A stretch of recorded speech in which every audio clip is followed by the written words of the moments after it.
Hello दोस्तों, welcome to तेजस शिक्षा। ठीक है। और हम लोग आज देखेंगे कि जो आप लोगों का आरपीएफ एसआई और कांस्टेबल का एग्ज़ाम जो आने वाला है उसको उसमें फॉर्म भरने के लिए कौन कौन से महत्वपूर्ण डॉक्यूमेंट हैं, परीक्षा फॉर्म कैसे है, सिलेबस क्या है और कहाँ से आप लोगों को तैयार करनी चाहिए, आयु योग्यताएँ क्या हैं, ये सारी चीज़ें देखेंगे। ठीक है। ये कुल आपका जो पद दिया हुआ है, कुल पद आपके दिए हुए हैं 4660 पद हैं। 4660 पद हैं, जिसमें से एसआई के जो पद हैं वो हैं आपके 452 और कांस्टेबल के आपके पद हैं 4208 पद है। ठीक है। और इनको 6 ग्रुप में बांटा गया है, क्योंकि 17 जोन है, 17 जोन को 6 ग्रुपों में बांट दिया गया है। ठीक है। और इस बार आप लोगों का मेल का जो कट ऑफ है वो आप लोग मेल का जो कट ऑफ है वो आप लोग 100+ ही रखिएगा। ठीक है। पिछली बार का मैंने देखा कई चैनल पे पिछली बार का कट ऑफ देख के बता रहे हैं कि 50 जाएगा, 80 जाएगा, 60 जाएगा। ये नहीं, इतना नहीं कम जाएगा। इस बार इतनी का नाम कट ऑफ बहुत ऊपर जाएगी। और हर ग्रुप का एक अलग अलग कट ऑफ है। जैसे देखिए, ग्रुप ए, बी, सी इस तरीके से आपके दिए होंगे। ठीक है। सी, फिर आपका डी, ई और आप लोगों का एफ ग्रुप। ठीक है। जो इस तरीके से जो ग्रुप दिया हुआ है, अलग अलग ग्रुप बांट दिया गया है। यहाँ पे आप लोग, तो ये मैं मैप में ही दिखा देता हूँ, कहाँ गया, ये रहा मैप। देखिए, हर ग्रुप का, हर अलग अलग जोन का अलग अलग ग्रुप है। ठीक है। यहाँ पर ये देखिए, ये आपका एक ये वाला ग्रुप एक अलग ग्रुप हो जाएगा, ए वाला ग्रुप। ठीक है। इसी तरीके से आपका फिर उसके बाद ये वाला जो ग्रुप है यहाँ पर आपका बी ग्रुप है। ठीक है। फिर आपका ये सी ग्रुप है, इधर इधर ये आपका सी ग्रुप हो गया। फिर आपका डी ग्रुप, एनआर वाला जो रीजन है ये वाला, ये आपका डी ग्रुप में आ जाएगा। ठीक है। डी ग्रुप है ये। फिर उसके बाद आपका ई ग्रुप आपका ये वाला रीजन हो जाएगा। ठीक है। इस हर रीजन का अलग अलग कट ऑफ गया है। जैसे आपका पिछली बार ए ग्रुप का जो ए ग्रुप में जितने रीजन थे उनका आपका मेल का कट ऑफ गया था 83 नंबर, फीमेल का गया था 57 नंबर, बी का आपका गया था 89 नंबर और फीमेल का गया था 61 नंबर। सी वाले में आप लोगों का मेल का गया था 87 और फीमेल का गया था आप लोगों का 53। और डी में आप लोगों का जो ग्रुप है उसमें गया था आप लोगों का 117, सबसे ज़्यादा हाई कट ऑफ इसी में गया था। ठीक है। क्योंकि डी ग्रुप में आप दिल्ली वाला रीजन आ जाता है और हर कोई दिल्ली में रहना चाहता है। 120 में से नंबर ये बता रहा हूँ मैं, 120 में से 74 नंबर फीमेल का गया था। और ई वाले में आप लोगों का गया था 50 नंबर मेल का गया था, क्योंकि ई वाला आपको ये जो 7 सिस्टर वाले स्टेट में मेघालय और मणिपुर, मिजोरम, असम वाला जो रीजन है यहाँ पर सबसे कम कट ऑफ यहीं पर गई थी। फिर उसके बाद आपका 42 फीमेल का गया था। ठीक है। और एफ ग्रुप में जो रेलवे प्रोटेक्शन स्पेशल फोर्स है उसका मेल का गया था 93 नंबर। ठीक है। तो आप लोग इस बार जो है, इस बार आप लोग 100+ ही टारगेट रखिएगा। देखिए, 100+ आप लोगों का इस बार टारगेट होना चाहिए अगर आप लोगों को सिलेक्शन लेना है तब। क्योंकि देखिए, रीजनिंग में तो जो 35 नंबर आएंगे, रीजनिंग का 35 नंबर वो सब लोग करके आएंगे। मैथ का जो है 35 नंबर, 35 में 35 बच्चे मार के आएंगे। जो आपका फ़र्क डालेगा वो जीएस डालेगा। जीएस क्योंकि आप लोगों का 50 नंबर का है और जीएस हर कोई, चाहे आप थोड़ा ही पढ़ें या ज़्यादा पढ़ें, आना उतना ही है जितना आप क्या नाम है जीएस में बाकी लोग करके आएंगे। जीएस में एवरेज बहुत ज़्यादा कोई कर पाएगा तो 35-35 कर पाता है। ठीक है। 35 से 40 के बीच में बहुत अच्छी जीएस जिसका होगा वही कर पाएगा। तो इसलिए आप लोग मैथ और रीजनिंग का पूरा एकदम ध्यान दीजिएगा। और रीजनिंग जो जीएस वाला पोर्शन है वो आप लोग मेरे भरोसे रखिएगा। इस चैनल पे आपको जीएस का पीवाईक्यू और जितना भी ज़रूरी सिलेबस है वो आपको एकदम पूरा कराना है। जीएस के लिए आपको कहीं भटकना नहीं पड़ेगा। फिर देखिए, फिजिकल आपका डिटेल्स यहाँ पे 165 सेंटीमीटर मेल की हाइट है, 160 सेंटीमीटर SC ST वालों की है और फीमेल की हाइट जो है वो 157 सेंटीमीटर है। और इसका जो फिजिकल होता है आप लोग फिजिकल पॉज करके यहाँ पर देख लीजिएगा, फिजिकल काफ़ी टफ होता है। ठीक है। फिजिकल आप लोगों का काफ़ी यहाँ पे टफ होता है। और देखिए, डॉक्यूमेंट के ऊपर आ जाते हैं। जो डॉक्यूमेंट हैं आपके वो सेंट्रल गवर्नमेंट के होने चाहिए। पहला डॉक्यूमेंट तो आप लोगों को चाहिए, देखिए आधार कार्ड चाहिए, आधार कार्ड। देखिए, पहला तो आपको आधार कार्ड चाहिए। ठीक है। और दूसरा आप लोगों का क्या चाहिए, जाति प्रमाण पत्र। जाति प्रमाण पत्र जो है, कास्ट सर्टिफिकेट, वो आपका सेंट्रल का होना चाहिए, स्टेट का नहीं। देखिए, सेंट्रल वाला जो होगा वहाँ वो यहाँ पर लिखा होगा। देखिए, यहाँ पर लिखा होगा ना, मैं हाईलाइट कर रहा हूँ, गवर्नमेंट ऑफ इंडिया लिखा होगा। जो यूपी वाले बच्चे होंगे उनका देखिएगा, under the government of India, इस तरीके से सेंट्रल गवर्नमेंट वाले। और यही आप लोगों का मानेगा। जो स्टेट गवर्नमेंट वाला होगा वो आपका हिंदी में बना आएगा और उस पर आपका उत्तर प्रदेश शासन दोनों पर लिखा होगा। ठीक है।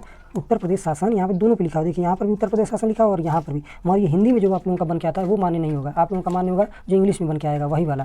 ठीक है। तो देखिए, जाति प्रमाण पत्र हो गया सेंट्रल गवर्नमेंट का और 15 मई तक चाहिए। 15 मई तक सारे डॉक्यूमेंट बने हुए होने चाहिए। और जाति प्रमाण हो गया। और EWS जो आपका सर्टिफिकेट है, EWS आपका 2024-25 का चाहिए। देखिए, जो EWS वाले होंगे उनका सर्टिफिकेट 2024 या 25 का बना हुआ होना चाहिए। ठीक है। और OBC का भी जो सर्टिफिकेट वो भी सेंट्रल गवर्नमेंट का ही बना होना चाहिए। इस तरीके से लिखा होगा, under the government of India. और जो हिंदी वाला होगा उस पर आप लोगों का लिखा होगा उत्तर प्रदेश शासन केवल लिखा होगा। और क्या चाहिए आप लोगों का, हाँ, और बैंक डिटेल चाहिए, बैंक अकाउंट होना चाहिए, क्योंकि जो बैंक डिटेल होगा जब आप लोगों का, जब स्टेज 1 में आप लोग बैठ जाएंगे, अपीयर कर लेंगे, तो कुछ पैसा जो होता है वो रेलवे वापस कर देता है, फॉर्म का पैसा, ठीक है। वो पैसा आप लोगों को वापस मिल जाएगा, मगर स्टेज 1 में जो अपीयर होगा वो उसी को मिलेगा। फिर RPF SI वालों के पास ग्रेजुएशन का सर्टिफिकेट होना चाहिए। और पाँचवा आप लोगों का RPF जो SI का फॉर्म भरेंगे, RPF SI का जो फॉर्म, उनके पास ग्रेजुएशन का सर्टिफिकेट होना चाहिए,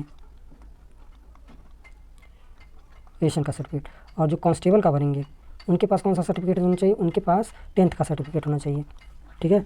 और फोटो जो आपका होना चाहिए वो वाइट बैकग्राउंड वाला होना चाहिए, यानी पीछे का जो बैकग्राउंड होना चाहिए वो वाइट बैकग्राउंड होना चाहिए फ़ोटो में।